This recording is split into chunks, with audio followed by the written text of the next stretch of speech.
Hello বন্ধুরা, তোমরা সবাই কেমন আছো? আজ তোমাদের জন্য নিয়ে এসেছি 3 রকমের ভর্তা। আর এগুলো দেখতে যেমন সুন্দর, খেতেও ঠিক তেমনই মজা।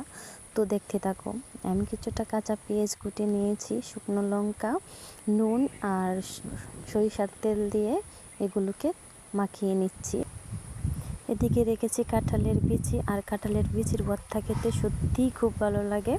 আর দেখো, আমি ওইখান থেকে একটু ভর্তা নিয়ে কাঁঠালের বিচির সাথে মাখিয়ে নিচ্ছি। আর এই ভর্তাটা খেতে সত্যি খুবই ভালো লাগে, একবার বানিয়ে খেয়েই দেখো, খুবই ভালো লাগবে। আর ওই দিকে আমি রেখেছি শুটকিটা আগে থেকে সিদ্ধ করে তেল দিয়ে ভেজে নিয়েছি, ভেজে শিলে ভেটে ভর্তাটা করার জন্য তৈরি করে রেখেছিলাম। তো এখন দেখো, এটা ভর্তা করে নিচ্ছি। সত্যি দেখতে খুবই লোভনীয় লাগছে, খেতেও খুব ভালো লাগবে। আর এখন বানিয়ে নিচ্ছি পেঁয়াজের ভর্তা। এর সাথে দিয়েছি ভাজা পেঁয়াজ, কিছুটা আদা কুচি, হলুদ একসাথে মাখিয়ে নিয়েছি। এই হয়ে গেল পেঁয়াজের ভর্তা। আর দেখো আমার ভর্তাগুলির ফাইনাল লুক, দেখতে কতটা লোভনীয় লাগছে আর খেতে কতটাই না মজা লাগবে। তো তোমরা বাড়িতে চেষ্টা করো। আর সবাই ভালো থেকো। Tata, bye bye.